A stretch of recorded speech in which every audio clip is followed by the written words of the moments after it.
Kenapa? Kenapa? Ya, halo Bang. Malam, Bang. Ya, Iya. terima kasih. Pertama, saya ingin sampaikan, Dokter Oki itu sebenarnya adik saya. Jauh sebelum dia bertemu dengan Nikita Mirzani, itu Dokter Oki itu sudah duluan sebagai klien saya. Belakangan baru mereka berkenalan dan menjadi brand ambassador BA. Dan saya tahu ceritanya. Nah, jadi kalau ada Dokter Oki, saya nggak sebut Dokter Oki ya, saya sebut Dokter O. Ya, saya ini orang hukum yang paham. Nah, jadi saya menilai Dokter O itu mungkin ya, mungkin karena dia merasa waktu di preskon bersama dengan Fadel Al-Fajar Bajide kemarin di kantor saya, sehingga dia merasa bahwa eh, terusik gitu ya. Padahal kenapa saya menyebut nama dia? Sesungguhnya saya sudah sampaikan di depan media. Media itu sampai 74 media ya yang datang pada waktu itu. Dan eh, postingan Instagram saya terkait dengan Dokter O dan postingan Instagram Dokter O terhadap saya, yang di Instagram saya itu saat ini sudah 10 juta. Dan di Instagram Dokter O informasinya kemarin sore itu sudah 10 juta. Jadi barangkali beliau mungkin hari ini sudah 15 juta, saya sekarang sudah mencapai 10 juta. Begitu begitu antusiasnya masyarakat melihat antara sosok seorang Rasma dengan Dokter O. Nah, sedangkan urusan NN dengan Fadel itu baru mencapai 6 juta. Nah, di sini saya mendalami kenapa ya sampai malah melebihi dari objek perkara yang sesungguhnya. Bisa jadi rakyat tahu bahwa dokter O ini, dokter O ini dulu memang dengan saya. Nah, itu pun saya dengan keluarga punya cara untuk menyelesaikan persoalan perusahaan dia dengan kantor hukum saya. Dan kita akan lihat titik temunya seperti apa. Karena itu saya berharap saudari NN harus memahami bahwa dokter O itu adalah bagian dari keluarga dia sekarang dianggap, itu boleh-boleh saja. Tapi kalau ada nanti misalnya sikap yang harus eh, beliau selesaikan dengan saya, lalu kemudian saya dengan keluarga saya untuk membangun komunikasi dengan dokter O, jangan disudutkan kedua belah pihak gitu. Itulah yang saya lakukan kepada klien saya tadi malam di rumah saya. Saya sampaikan kepada tim hukum, saya sampaikan kepada Fadel, kepada abangnya Bintang, kepada abangnya atau kakaknya Martin, kemudian ayahnya atau orang tuanya Pak Umar. Saya sampaikan bahwa persoalan saya dengan dokter O ini tidak boleh berkepanjangan, karena substansi pokok masalah adalah antara Fadel dengan NN dan Loli, kira-kira begitu. Jadi tidak ada yang menurut saya hal yang serius di situ, dan saya percaya dokter O akan mencari jalan untuk bagaimana membangun komunikasi dengan saya, dan saya juga sudah punya tim untuk itu, untuk juga membangun komunikasi. Prinsipnya kerjasama perusahaan dia dengan kantor hukum saya itu kan ada yang sudah tertanda tangan, dan itu harus dijalankan. Dan saya memahami kalau misalnya 2 tahun yang lalu perusahaan dipimpin dokter O misalnya menarik kuasa dari kantor saya paham. Kenapa saya paham? Karena saya tahu bahwa yang menjadi dasar poin yang dalam tanda kutip pikiran saya, salah satunya adalah karena saya dilaporkan dugaan ijazah palsu. Nah, begitu di SP3 dihentikan laporan dugaan ijazah palsu itu, maka masalah terkait dengan kredibilitas saya sebagai seorang lawyer itu sudah selesai, sudah clean and clear. Dan kalau persoalan saya dengan si Hotman, kemudian istri Makin, itu persoalan jantan dengan jantan dan jantan dengan perempuan. Dan itu kita lihat saja proses hukumnya nanti. Kasus ini lanjut ke persidangan juga bagus, karena akan terbuka semua hasil percakapan saudara Hotman dengan istri Makin, dan begitu juga dengan data yang saya punya. Jadi kalau saya ini, tapi kalau ternyata nanti itu tidak cukup bukti lalu kemudian dihentikan, ya kita lihat saja proses hukumnya ke depan. Makanya saya minta saudara HPH, Ya, saya nggak sebut nama, ya HPH, saya masih dengan keadaan smooth. Saya pikir sudahlah, Anda nggak usah komentari urusan saya dengan Fadel. Kan Anda selalu bilang ada pengacara yang suka nebeng. Nah ini sekarang saya yang pegang, Anda kok nebeng gitu. Terus ada satu lagi pengacara tadi, saya lihat ada postingan dikirim wartawan, ikut lagi bicara.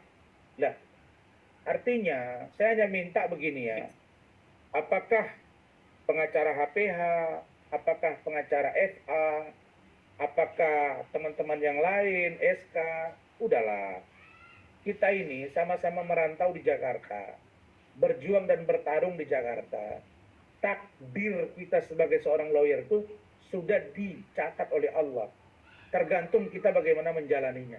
Jadi kita terimalah orang. Kalau orang itu sudah berkembang, dia sudah punya nama di negara ini, nggak usah Anda ikut menghancurkan, karena yang punya kewenangan itu Allah Subhanahu wa Ta'ala, Tuhan, bukan kita sebagai manusia.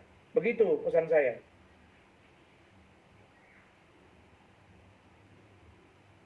Lalu Bang, mungkin yang sekarang itu kan sekarang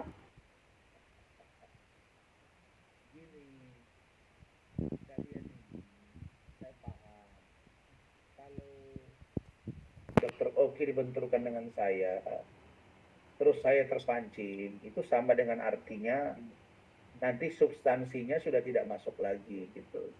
Kita kan yang kita bahas sekarang kan urusan Fadel dengan urusan Loli. Nah kalau misalnya dengan Dr. O yang kalian bahas, nah rasanya nanti saya dianggap mengalihkan isu, dan ada bahasa-bahasa seperti yang disampaikan si HPH. Nanti yang ada nanti yang dibahas yang lain, bukan ini. Nanti pengacaranya jadi tambah populer. Nah, padahal saya dari awal sudah bilang, NM, kurang, coba kalian ingat statement saya ketika preskon, saya beritahu, adikku NM, nah, sahabatku NM, tolong ya kita fokus ke kasus, jangan serang pribadi. Nah, oh dia langsung jawab, gua nggak sudi jadi adik lu. Kapan lu jadi saudara gua? Abang gua gini. Lah, coba. Kurang semut apa? Itu pun saya jawab dengan santai. Karena saya tahu bagaimana tipikalnya seorang NM gitu. Tapi ingat, lu nggak boleh suka-suka dengan semua orang gitu loh. Nah, jadi kalau saya minta untuk urusan Dr. O sudah itu close, dan biar nanti tim saya menyelesaikan dengan dia dan tim dia menyelesaikan dengan saya. Nah, urusan sekarang adalah fokus kepada urusan Fadel, Loli, dan NN. Nah, jadi untuk urusan ini, tadi malam kami sudah rapat di rumah saya sebelum saya berangkat ke Medan. Ya sekarang dari Medan ini, dan sikap kami pertama menunggu panggilan, yang kedua sedang mengumpulkan barang bukti yang kami punya untuk membantah itu, dan saya sudah dengar, ikuti, amati secara komprehensif statement dari pengacaranya NN. Kebetulan beliau itu teman saya, abang saya ya, bang ya, yang dulu kami pernah bersama. Tapi kalau saya sebut nanti abang, nanti dibilang aku bukan abang kau, katanya lagi. Ya saya bilang ya udah rekan saya, pengacara gitu. Tapi yang saya lihat ya, coba Anda lihat ya, NM itu harus sehat cara berpikirnya. Harusnya dia fokus kepada kata-kata dia. Apa kata-kata dia? Dia katakan, saya pastikan Fadel dan keluarganya akan masuk penjara. Ya dia fokus aja ke situ. kumpulkan barang bukti, kumpulkan data. Nah, begitu saya pegang, buah yang bisa, ada buah, terus buah itu ada bunyi mulut orang tuh gerak-gerak, mata orang terus ada di atasnya kuncir. Apaan itu gitu, sebut-sebut nama. Dan itu sudah kami kumpuli barang bukti. Kenapa? Karena bagi saya, fokuslah ke kasus ini. Tapi kalau kamu ingin mengganggu saya, kemudian tidak fokus ke kasus, ya udah saya layani, nggak apa-apa. Saya tidak layani kalau urusan dengan dokter O ya. Tapi kalau urusan NM menyerang saya layani. Mau ke langit ketujuh saya layani. Tapi prinsip saya, mari kita fokus ke kasus gitu. Karena kami punya data, punya dasar, terus ada pengacaranya bilang itu kan barang bukti yang ditunjukkan sama pengacaranya itu yang USG dan lain-lain itu kan ini macam harus dampingi anak lah. Anak ini, Loli ini, ingat ya, Loli ini memang anak di bawah umur. Dia dikuliahkan oleh NM ke UK. Sampai di UK berantem dengan NM. Anak ini sudah pulang ke Indonesia. 5 kali mau ketemu NM, ditolak. Termasuk diantar oleh Fadel dan keluarganya. Loli ini diinapkan di apartemen, di bawah pengawasan kakak ipar dari Fadel. Dibimbing oleh Pak Umar, orang tuanya Fadel. Dibimbing oleh Ibu Titin, mamanya Fadel. Ini wawancara Zoom ya teman-teman. Ini wawancara Zoom dengan Rasman teman-teman. Jadi semua itu dibimbing, bukan disekap. Bukan keluarganya Fadel ikut-ikutan mengurus anak di bawah umur. Jadi wartawan menggelar. Halo? Siapa yang ngomong itu? Nando, bisukan dulu Nando. Jangan diganggu dong. Siapa itu yang ngomong itu? Oke. Nah, Bang, tolong ini biar Bang Rasman jelasin dulu Bang ya. Ya, saya jelasin dulu. Bukan, itu ada orang yang bicara dengan teman dia kali. Kalau Iya, bisa Bang. itu dia kedengaran. Kemudian saya ini mau melayani begini, itulah tandanya saya care dengan teman-teman media. Jadi saya sampaikan tadi ya, Loli itu 5 kali datang ke kediaman NN, ditolak. Pertanyaannya, kalau ditolak, kira-kira Loli siapa yang nampung dia? Harusnya NM itu bersyukur, berterima kasih kepada keluarga besar Bajide, keluarganya Fadel. Terus ada kata-kata NM, lu gini, NM. Lu ngomong apa? 5 kali datang ke rumah, ditolak. Itu cerita dari mana? Cerita dari NM ya. Cerita ini kemarin disampaikan oleh Fadel di preskon saya. Ya. Dia mengatakan 1 kali, 2 kali itu mereka yang antar, 3, 4 kali. Katanya kamu tidak terima kita. Nah, setelah itu mereka ini, si Loli ini nangis. Dia nggak mau pergi.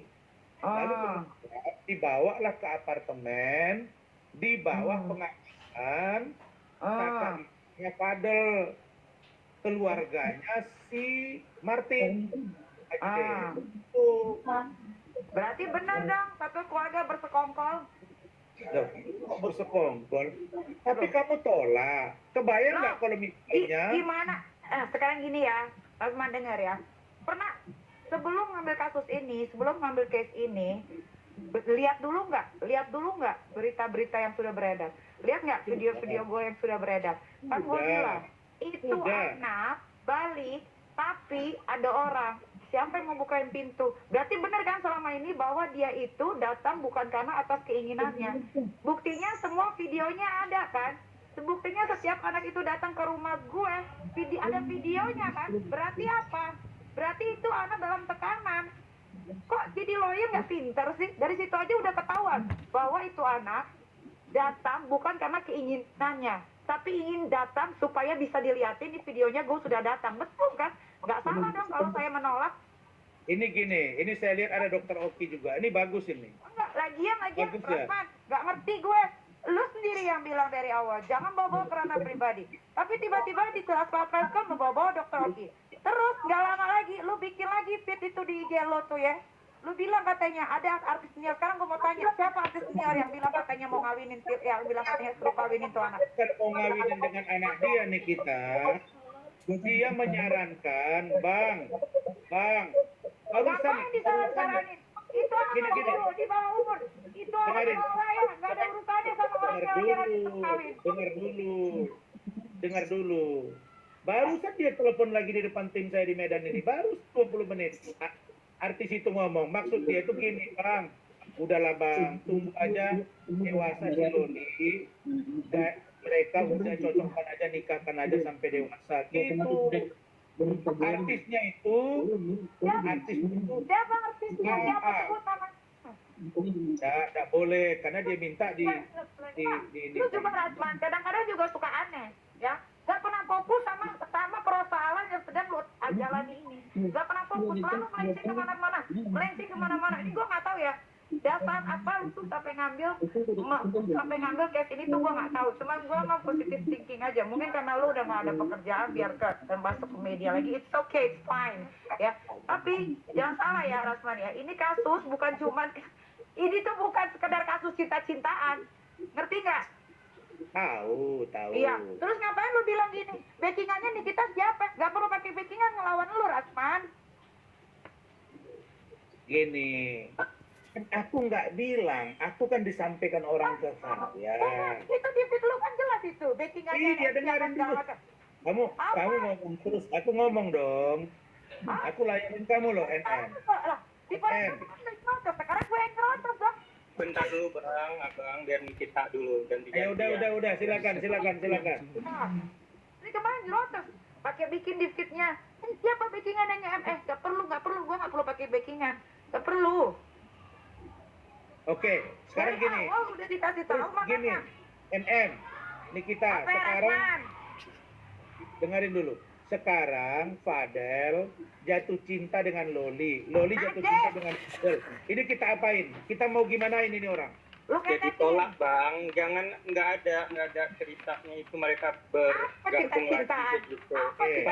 Kalau lelaki yang baik itu tidak merusak anak perempuan orang gitu Bang. Ini kita ngomong substansi ya Bang. Kalau kita berdua kan urusan kita berdua aja. Ya. Sekarang gini, kalau memang begitu, mari kita bersepakat. Nikita fokus pada pembuktian apa yang dilaporkan oleh Nikita di Polres Jakarta Selatan. Saya fokus ke pembelaan kami terhadap Fadel. Enggak. Sekarang kita deal ya, Nik ya. Deal ya, di situ kita fokus. Jangan serang-serang ya, dealnya seperti itu. Tapi kemarin Abang berkomentar lagi tentang ada artis senior yang mau mengawinkan. Jadinya Abang itu kan mengawinkan. Nyaranin ke saya.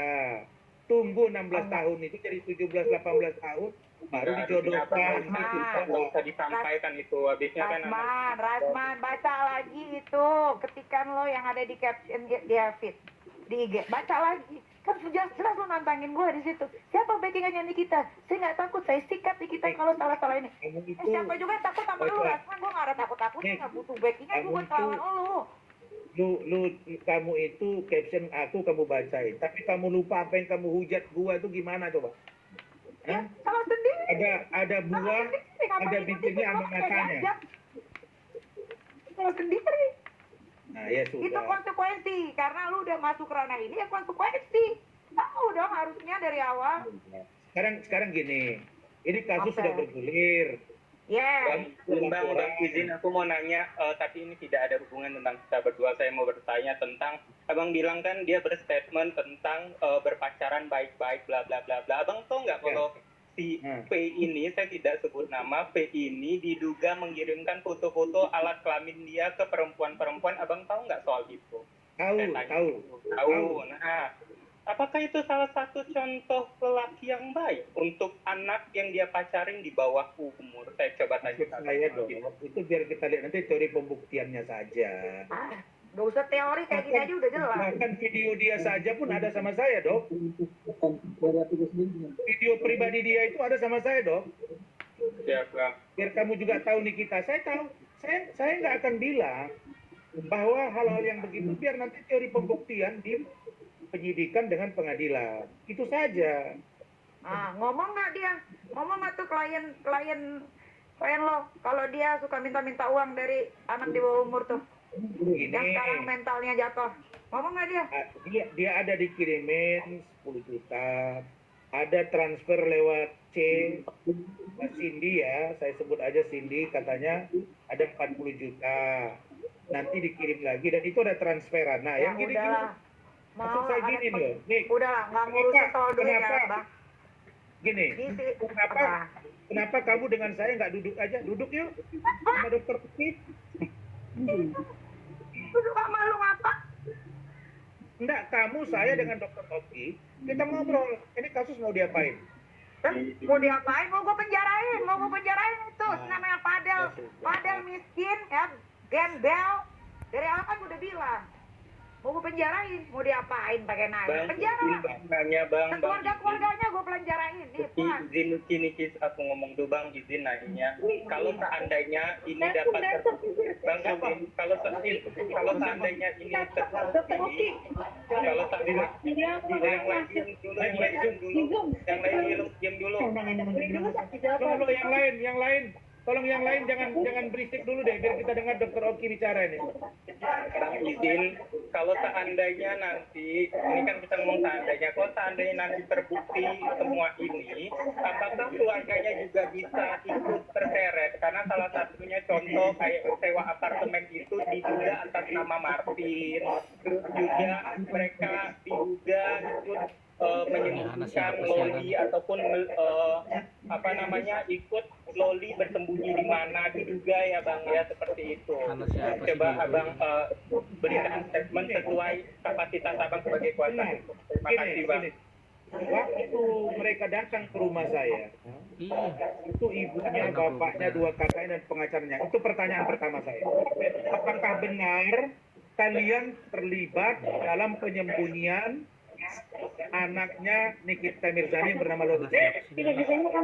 Jawaban mereka, Nikita, Persembunyian? Nggak ada yang disembunyiin. Tidak ada yang disembunyikan. Dari situ aja udah salah. Saya tanya, mereka jawab tidak. Kalau tidak ada resiko hukum yang mereka katakan, mereka membantah keterangan itu. Pertanyaannya, tentu penyidik nanti kan punya cara untuk membuktikan apakah ini benar dia melakukan menyembunyikan atau ikut melakukan upaya-upaya paksa terhadap anak ini dan lain-lain. Nanti kan bisa di penyidikan. Nanti kan juga di pengadilan gitu. Dengerin ya. Menarik nih. Tidak ini ada fokus ke kasus, yang gitu loh. disembunyikan. Tidak ada yang disembunyikan. Dari sini aja lu udah salah. Dia tidak disembunyikan. Dia ada di Jakarta. Siapa yang bilang disembunyikan? Hah? Dari nih dengerin dulu nih. Gue cerita dulu kesannya biar lu pinter ya. Nih, dari tahun 2023 anak itu di UK, gue ini udah nge-DM tuh si Fadel Gembel itu ya. Jangan mendekati anak saya. Ya, karena saya tidak suka, biar dia fokus belajar. Ternyata dikenalkanlah oleh salah satu saudaranya si Marsupilami Lami yang ada di UK, tuh si Eda itu. Ya, ternyata dia sendiri ngaku bahwa mereka masih saudaraan. Berarti kan ini anak dalam pengaruh buruk. Tahu nggak cerita itu? Tahu dulu nggak cerita itu? Dan di situ dia diajak si Eda itu. Saya sudah tahu. Tahun 2023, ada penyekapan apa enggak? Bodoh kau lah. Tahun 2023 saya sudah diperlihatkan chattingan antara Nikita Mirzani dengan Fadel. Itu ada, saya lihat, dokter. Ya kan udah tahu dong, harusnya dia berbuat apa? Udah tahu jelek, gembel, miskin, jorok, bau. Apa yang deket-deketin anak yang lagi menimpa ilmu di sekolah di UK? Kalau marah gitu, harusnya jangan gitu dong.